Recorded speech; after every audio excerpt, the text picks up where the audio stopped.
Hello and welcome to the Farm Finance Show.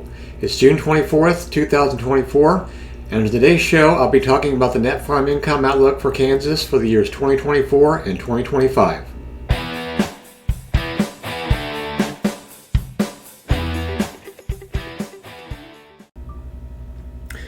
Well, hello and welcome to this forecast of Kansas State net farm income for 2024 and 2025. I also have a publication on agmanager.info that goes into more detail about this. This will be kind of a quick overview of what has happened in the past year and what we can look forward to possibly going into 2024 and 2025. This analysis is based on 493 KFMA grain farms. That's really a subset of our Kansas Farm Management Association total farm set. So the actual, if you just look at KFMA grain farms in total, there's actually a larger number than that, than this 493. But I limited the set of farms to have at least 3 years of recent crop data so I can do some forecasting based on what recent trends have been. So that's why the number is a little bit smaller. As you can see here, 2023 was really a very poor year for net farm income. I guess the one thing we can be thankful for is that the average farm did earn money, but it was certainly a lot lower than what it was in the previous years and some of the years even before that here. So we saw basically a 56% drop in net farm income last year. A lot of that had to do with the fact that a lot of stored grain at 2022 had a much higher value than what farmers ended up selling it for. So it was a big change in inventory values that got sold. So that was really contributing the biggest factor probably to the fact that we did see such a large drop off in this revenue number. I'll talk more about those specifically. So again, we're starting from a very low base, but luckily going forward in the 2024, I do see a 32% increase in net farm income for this coming year, assuming we get normal rainfalls. Now, I've already factored in the fact that wheat yields look like they're going to be down this year, so that's already booked into my estimate. But for 2024, the other crops for corn and soybeans, I don't really have much information about rainfall yet. So at the moment, I'm assuming normal rainfall. Now that could easily change as the summer progresses here, and that could easily go down. But at the moment here, the best I can have is still fairly early that I'm assuming that those crops are going to be normal, and do the same thing for 2025, where basically I assume all the yields are going to be normal. Again, those are big ifs here in Kansas. So even though we're looking at a 32% increase, keep in mind we're starting from a very low base here, this $90,000 here. So even though it looks like a large increase from a dollar amount, it's really not as big because this $118,000 is still really fairly low compared to what we've seen over the past 10 years or so.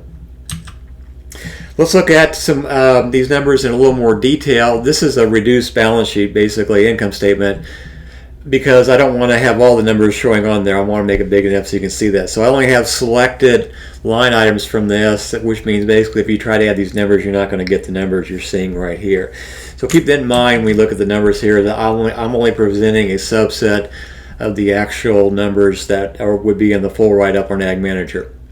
So again, focusing on where the revenue numbers are changing. So again, you can see in 2023 that big drop off in most of the grain revenues. Again, a lot of that is reflecting the fact that we had big changes in our stored grain at the end of 2022, and that's why those revenue numbers look low. We kind of had pretty steady farm bill payments this year compared to the previous year. And then crop insurance proceeds have been very important in the last couple of years. We have $153,000 in 2022. We had $124,000 last year, thanks to some bad drought conditions in the state.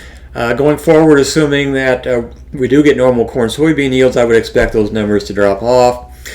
Probably some crop insurance payments on wheat.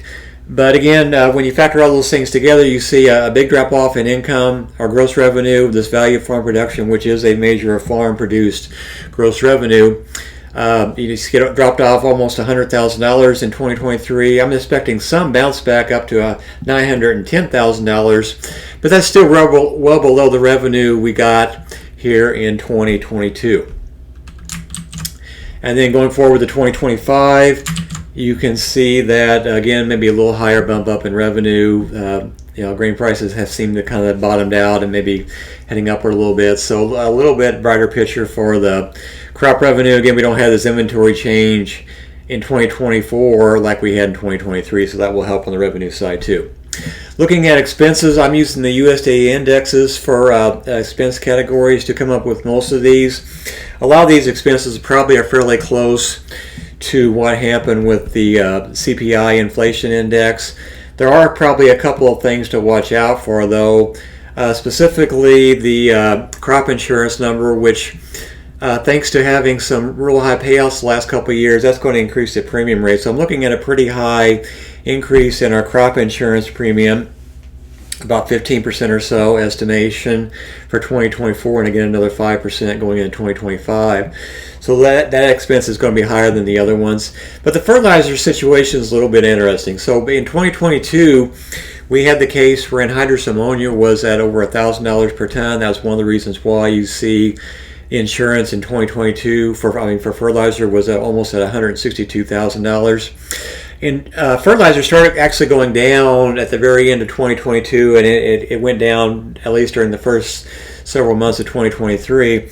Unfortunately, a lot of farmers probably purchased their fertilizer before they saw all those lower prices come into play. So that's why this number here is not as low as it could have been, and you're seeing some of that then show up here in 2024 as lower fertilizer prices. So even though anhydrous price right now is in the $700 range, and that's a fairly high number compared to what it was maybe 10 years ago, it's probably still a lower price than what a lot of farmers paid for in 2023, and that's why I'm showing a decrease, even though it seems like fertilizer is very high, and it really is, but it just reflects the fact that we did have $1,000 fertilizers that probably came into play for some of the farms here in 2023. So again, we're seeing some drop off here.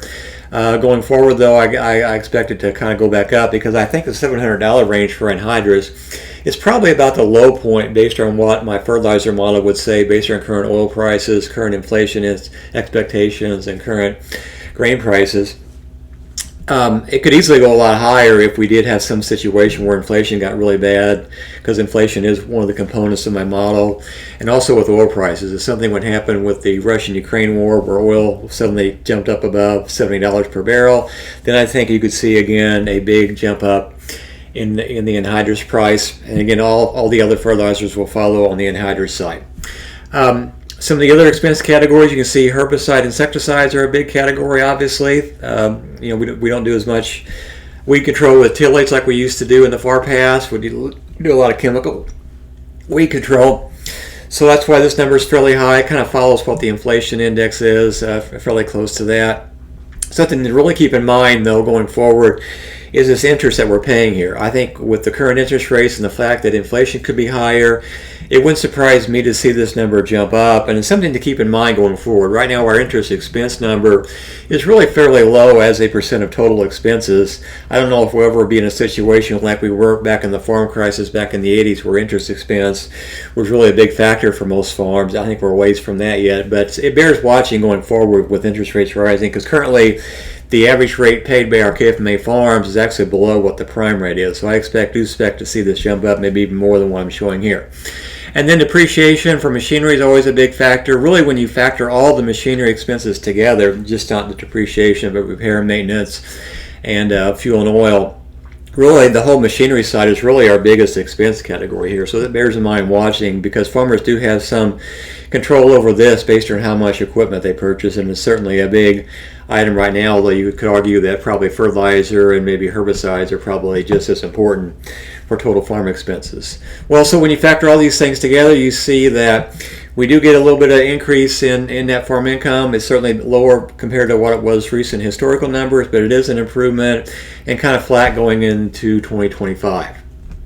And the other thing to keep in mind is, again, I'm assuming normal yields except for wheat this year. Again, knowing Kansas, that could easily and quickly change later on in the summer. I'll be doing a similar presentation at our Risk and Profit Conference in mid-August, and I'll probably have some better details about what yields are going to be at that point in time.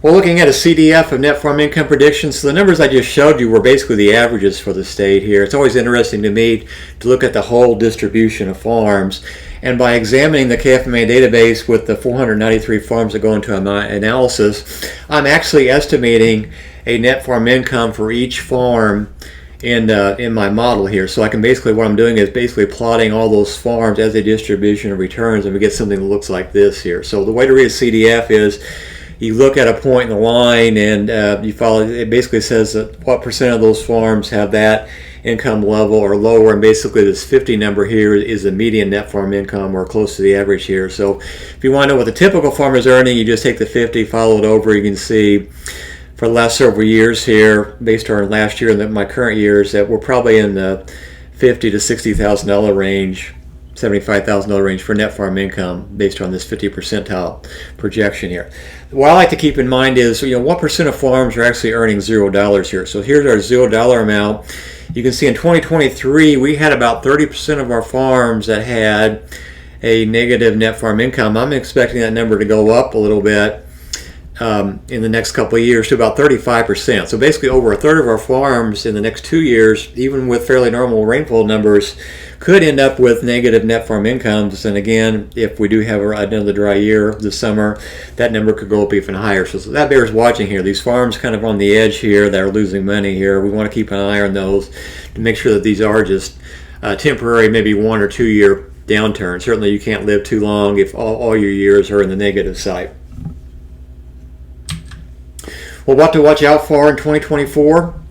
Well, again, in Kansas, the question is always going to get normal rainfall and yields. That's always our hope anyway. That hasn't always been the case here in the last year or two here. So, again, I'm being optimistic, and I'm assuming we are going to get some summer rain, and we will get normal yields, at least for corn, soybeans this fall, and for the other crops next year. Also, remember, not every farm is average. So even if we do get average yields, there's going to be spots in the state that are going to be drier, some wetter. So there's going to be some variation in what we're seeing here. Hopefully my distribution here kind of reflects some of that based on some of the historical past numbers. I would argue right now that my predicted fertilizer and oil prices I'm using in my model are probably a best case scenario, because the current oil price is about in the mid $70 range, and hydrous is probably in the mid to low $700 range or so. So that could easily change if, like I mentioned earlier, if the Russian-Ukraine war became a problem or inflation went higher than what it currently is. So again, I would look at the numbers I currently have as probably a best case, and that could easily go higher depending on what happens in the world. And again, watch out for the interest rates, because I think there is some indication that interest expense is going to be higher based on what farmers are currently paying for long-term loan rates right now. And I'm sure there's other factors too, but these are the ones that kind of jumped out to me. Well, I appreciate you watching this video. Again, I'm trying to do a series of YouTube videos. You can also follow me on Twitter. These are my two accounts that I'm using. This is my personal one where I do some things outside of ag finance. The things that are ag finance related, I'll try to post them to this particular account right here. And again, if you want to see more of my videos, I encourage you to follow me on my Farm Finance Show on YouTube. And the web address for that on YouTube is @LittlePondFarm with underscores between the words here. So again, thanks for watching, and I hope you'll watch future videos.